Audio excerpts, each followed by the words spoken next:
Well, it's been a little bit since I did a video. I've been doing some work on the Jeep, and thought I'd show you what some of that is. One is I went with the Rubicon fenders. If you're not familiar, this was a Sport Max Tow, had sport fenders, and they came down about to here. The Rubicon fenders are a high-line fender. It's the same that's on the Mojave, and that's actually where the Rubicons get a lot of their extra ground clearance. Isn't from bigger tires, bigger springs, anything like that. The springs are very little different. It's through these fenders. By producing more space for larger tires, that's why they can run a 35. Now, I've been running 37s, and they make some contact. And I have a 2.5-inch lift with a 1-inch spacer on the front, and I have a 4.5-inch lift on the back. The back never touches, never gets close, but the front sometimes gets kind of close. In fact, it'll rub on a really gnarly trail. This tire will rub against this fender when it was a Sport. So by moving it up, I gained, you can see here, because my bracket is for the Sport, not only does it go back an inch or so, it goes up an inch or so, 1.5 inches. And so this highlight fender is going to be up higher. I'm waiting for the brackets from Adventure Lab, but it'll go right here and fit right here just like the old one did, and the light will be right here. So that's one of the adjustments I made. The other thing is I put these in a while back to make more space inside the wheel well in general. And then with the Rubicon fenders with no inner fenders, I end up having quite a bit of room in there to put a bigger tire. So, why would I go to a bigger tire? Well, because I want a true 37-inch tire. And the only way to do that is to buy a 38 or a 39 in the case of the BF Goodrich. The BF Goodrich 39-inch tire is actually a 37-inch tire. So, just so you know that, the 37 is actually like a 35-inch tire on the BF Goodrich. But rather than go to a 39, which is extremely expensive, I found a good deal on a discontinued size that Milestar has. They're going to keep the tread, but this size is going away. So I thought, well, there's other companies out there now making nice 38s that would fit in here as well. So when these wear out, I'll go with those. But I'm going to go ahead and buy all 5 the guy they had left, put them on these rims, and I'm going to run those and then just keep one for the spare. So I'm not going to put it into the rotation. I'll just keep it as the spare from now until it quits working as a spare. So did that on both sides. My homemade mud flaps are all tied in just like I had them on the other ones. So they come out to this extended fender I put on, which keeps some mud off the side of the Jeep. And now I'm going to a little wider tire. Now the first tires I had on here were 13 inches wide. And then these ones are 1250s, but they actually measure like 10.5 wide. And now the new ones are also 1350 again. So they'll be a little wider tire. I'm running 0 offset on the rims, so it'll fit in there and poke out nicely. Just a little bit. So the rear is pretty much left alone. I've never ever contacted the rear, even at full flex with these fenders. If that gets to be a problem, I can pull the fender liners out on these. I can do a couple other things to make more room in here if I have to. I don't think it's going to be a problem. There's 4.5 inches lift on the back of this, and even when it's fully loaded, it's never rubbed in the back. It's only rubbed in the front. The tires I got are these Patagonia XTs. These are 38 1350s. Actual measurement on them, even sitting on the ground now, is just barely over 37 inches tall. So with a little weight on them, they'll probably be 37 or just under 37 when I put them on the vehicle. Like this tread design. Comes with a 40,000 mile warranty, which I haven't got 40,000 miles out of any of the tires that I've had since on this Gladiator. I've been getting just under 40,000, and they're usually down to where I need to replace them about that time. So that'll be a new experience for me. I've never used a Milestar tire before.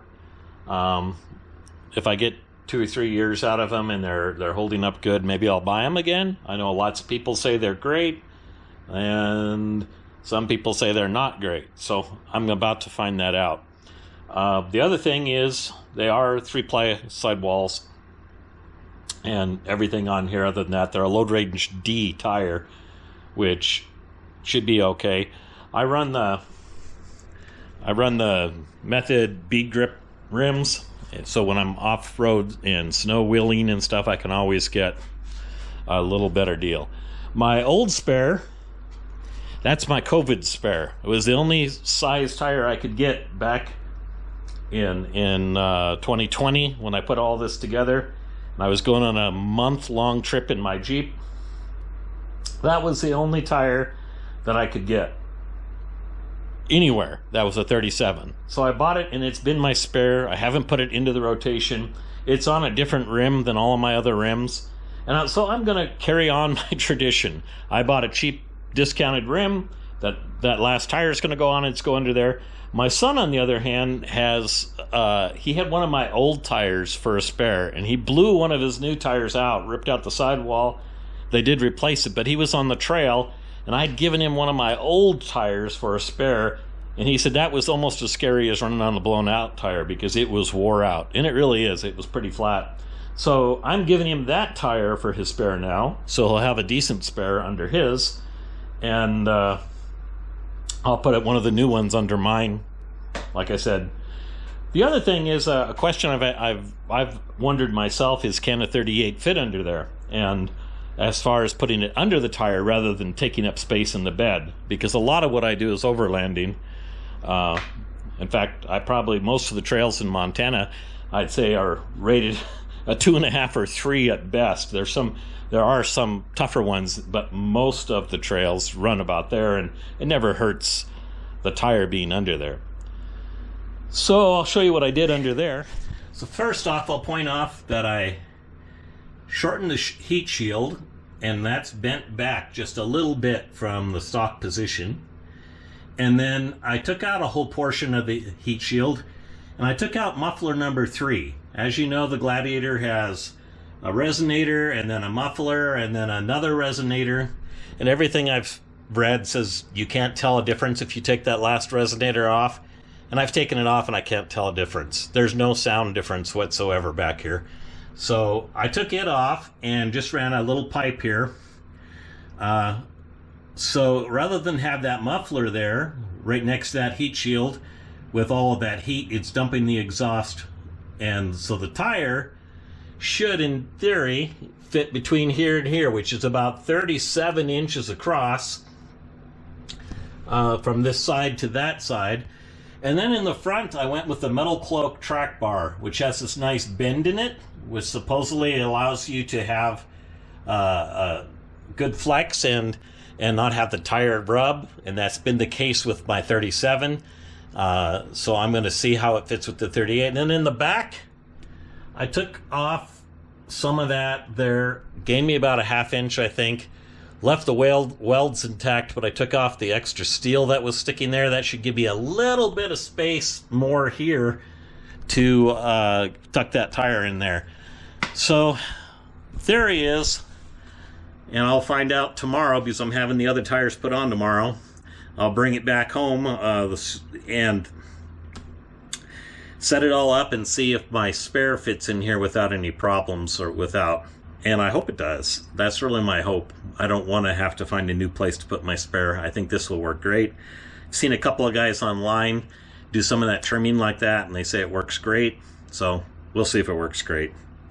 There'll be more on that when I'm done. So tomorrow I'll probably have more for this video, and that's it for now.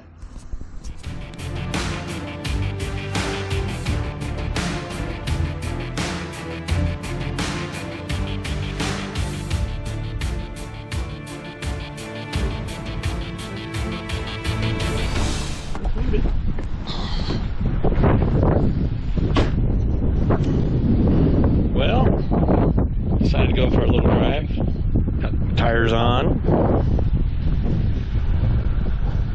That's what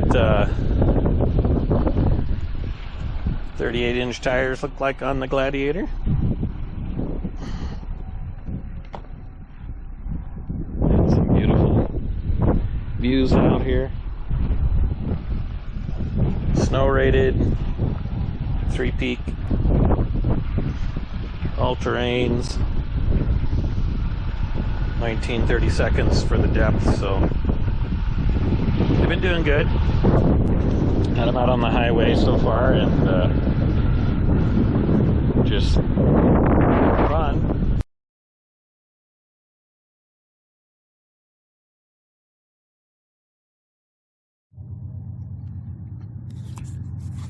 All right, well, today was the day. I put the tires on, and the moment of truth. Will a 38 fit under here with a little bit of trimming?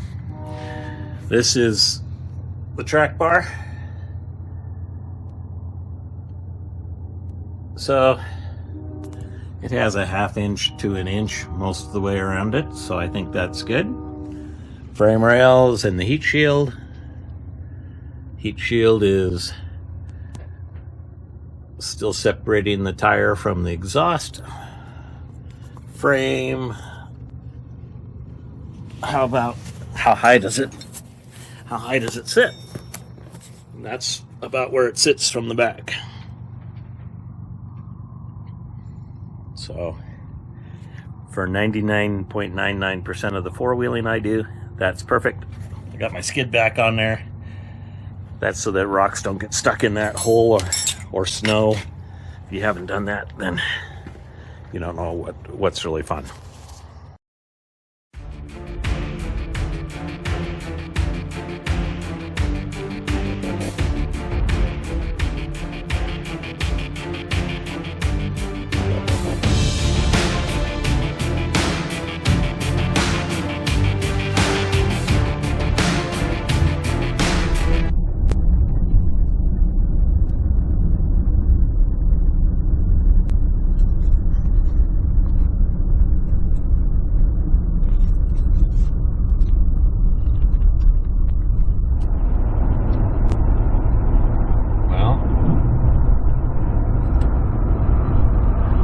This is how quiet they are.